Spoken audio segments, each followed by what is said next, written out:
उत्पत्ति ग्रंथ अध्याय 1। प्रारंभ में ईश्वर ने स्वर्ग और पृथ्वी की सृष्टि की। पृथ्वी उजाड़ और सुनसान थी, अर्थात ग्रह पर अंधकार छाया हुआ था और ईश्वर का आत्मा सागर पर विचरता था। ईश्वर ने कहा, प्रकाश हो जाए, और प्रकाश हो गया। ईश्वर को प्रकाश अच्छा लगा और उसने प्रकाश और अंधकार को अलग कर दिया। ईश्वर ने प्रकाश का नाम दिन रखा और अंधकार का नाम रात। संध्या हुई और फिर भोर हुआ, यह पहला दिन था। ईश्वर ने कहा, पानी के बीच एक छत बन जाए जो पानी को पानी से अलग कर दे, और ऐसा ही हुआ। ईश्वर ने एक छत बनाई और नीचे का पानी और ऊपर का पानी अलग कर दिया। ईश्वर ने छत का नाम आकाश रखा। संध्या हुई और फिर भोर हुआ, या दूसरा दिन था। ईश्वर ने कहा, आकाश के नीचे का पानी एक ही जगह इकट्ठा हो जाए और थल दिखाई पड़े, और ऐसा ही हुआ। ईश्वर ने थल का नाम पृथ्वी रखा और जल समूह का नाम समुद्र, और यह ईश्वर को अच्छा लगा। ईश्वर ने कहा, पृथ्वी पर हरियाली लहलहाए, बीजदार पौधे और फलदार पेड़ उत्पन्न हो जाए, जो अपनी अपनी जाति के अनुसार बीजदार फल लाए, और ऐसा ही हुआ। पृथ्वी पर हरियाली उगने लगी, अपनी अपनी जाति के अनुसार बीज पैदा करने वाले पौधे और बीजदार फल देने वाले पेड़, और यह ईश्वर को अच्छा लगा। संध्या हुई और फिर भोर हुआ, या तीसरा दिन था। ईश्वर ने कहा, दिन और रात को अलग कर देने के लिए आकाश में नक्षत्र हो जाए, उनके सहारे पूर्व निर्धारित किए जाए, और दिनों तथा वर्षों की गिनती हो। वे पृथ्वी को प्रकाश देने के लिए आकाश में जगमगाते रहे, और ऐसा ही हुआ। ईश्वर ने दो प्रधान नक्षत्र बनाए, दिन के लिए एक बड़ा और रात के लिए एक छोटा, साथ साथ तारे भी। ईश्वर ने उनको आकाश में रख दिया, जिससे वे पृथ्वी को प्रकाश दे, दिन और रात का नियंत्रण करे, और प्रकाश तथा अंधकार को अलग कर दे, और यह ईश्वर को अच्छा लगा। संध्या हुई और फिर भोर हुआ, यह चौथा दिन था। ईश्वर ने कहा, पानी जीव जंतुओं से भर जाए और आकाश के नीचे पृथ्वी के पक्षी उड़ने लगे। ईश्वर ने मकर और नाना प्रकार के जीव जंतुओं की सृष्टि की, जो पानी में भरे हुए हैं, और उनसे नाना प्रकार के पक्षी की भी सृष्टि की, और यह ईश्वर को अच्छा लगा। ईश्वर ने उन्हें यह आशीर्वाद दिया, फलो फूलो, समुद्र के पानी में भर जाओ, और पृथ्वी पर पक्षियों की संख्या बढ़ती जाए। संध्या हुई और फिर भोर हुआ, या पांचवा दिन था। ईश्वर ने कहा, पृथ्वी नाना प्रकार के घरेलू, जमीन पर रेंगने वाले और जंगली जीव जंतुओं को पैदा करे, और ऐसा ही हुआ। ईश्वर ने नाना प्रकार के जंगली, घरेलू और जमीन पर रेंगने वाले जीव जंतुओं को बनाया, और यह ईश्वर को अच्छा लगा। ईश्वर ने कहा, हम मनुष्य को अपना प्रतिरूप बनाएं, वह हमारे सदृश हो। वह समुद्र की मछलियां, आकाश के पक्षियों, घरेलू और जंगली जानवरों, और जमीन पर रेंगने वाले सब जीव जंतुओं पर शासन करे।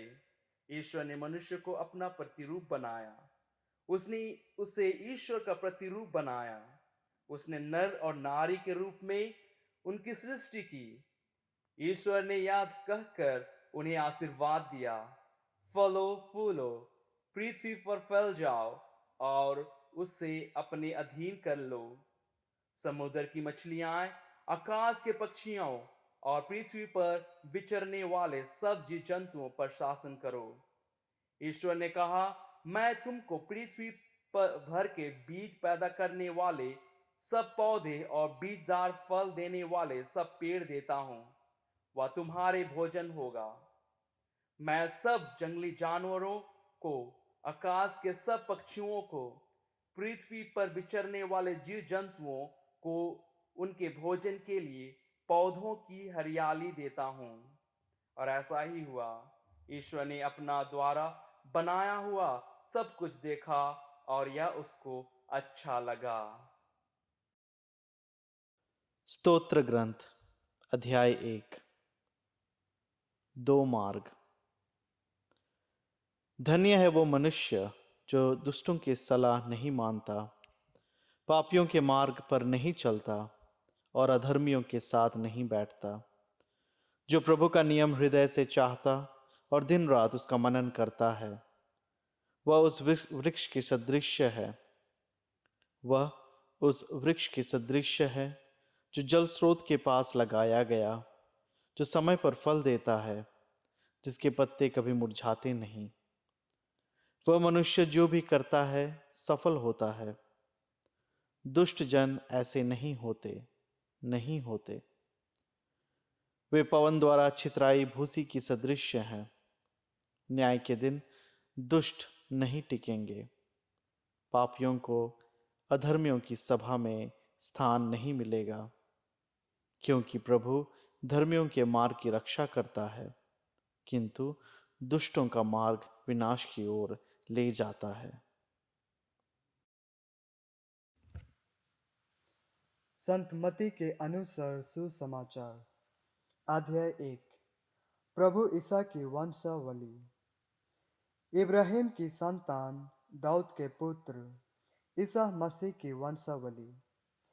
इब्राहिम से इसहाक उत्पन्न हुआ, इसहाक से याकूब, याकूब से यूदस और उसके भाई, यूदस और थामर से फारेस और जरा उत्पन्न हुए, फारेस से एस्रोम, एस्रोम से आराम, आराम से अमीनदाब, अमीनदाब से नासोन, नासोन से सलमोन, सलमोन और रखाब से बोज, बोज और रुत से ओबेद, ओबेद से यशे, यशे से राजा दाऊद उत्पन्न हुआ। दाऊद और उरियस की विधवा से सुलेमान उत्पन्न हुआ, सुलेमान से रोबोआम, रोबोआम से अबिया, अबिया से आसाप, आसाप से योसफात, योसफात से योराम, योराम से ओजियास, ओजियास से योथाम, योथाम से आहाज, आहाज से एजकियास, एजकियास से मानासेस, मानासेस से आमोस, आमोस से योसियास। और बाबुल निर्वासन के समय ओसियास से यखोनियास और उसके भाई उत्पन्न हुए।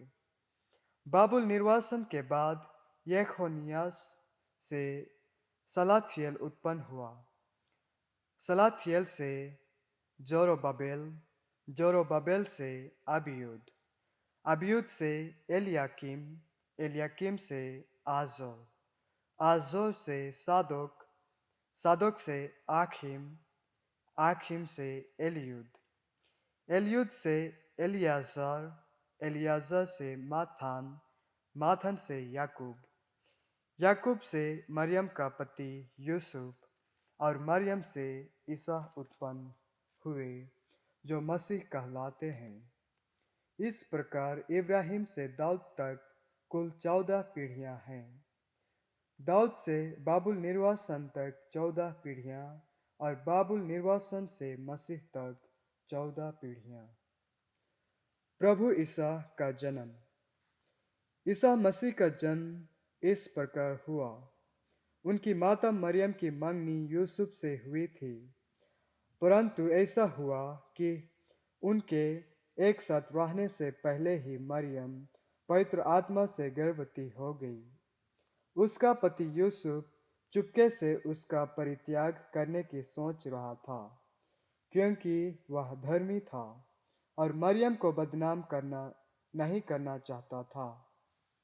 वह इस पर विचार कर ही रहा था कि उसे स्वप्न में प्रभु का दूत यह कहते दिखाई दिया, यूसुफ दाऊद की संतान अपनी पत्नी मरियम को अपने यहाँ लाने में नहीं डरे, क्योंकि उनके जो गर्भ है वह पवित्र आत्मा से है। वे पुत्र प्रसव करेंगे और आप उनका नाम ईसा रखेंगे, क्योंकि वे अपने लोगों को उनके पापों से मुक्त करेगा। यह सब इसलिए हुआ कि नबी के मुख से प्रभु ने जो कहा था वह पूरा हो जाए। देखो, एक कुंवारी गर्भवती होगी और पुत्र प्रसव करेगी और उसका नाम इमानुएल रखा जाएगा, जिसका अर्थ है ईश्वर हमारे साथ है। यूसुफ नींद से उठकर प्रभु के दूत की आज्ञा अनुसार अपने पत्नी को अपने यहाँ ले आया। यूसुफ का उससे तब तक संसर्ग नहीं हुआ जब तक उसने पुत्र प्रसव नहीं किया, और यूसुफ ने उसका नाम ईसा रखा।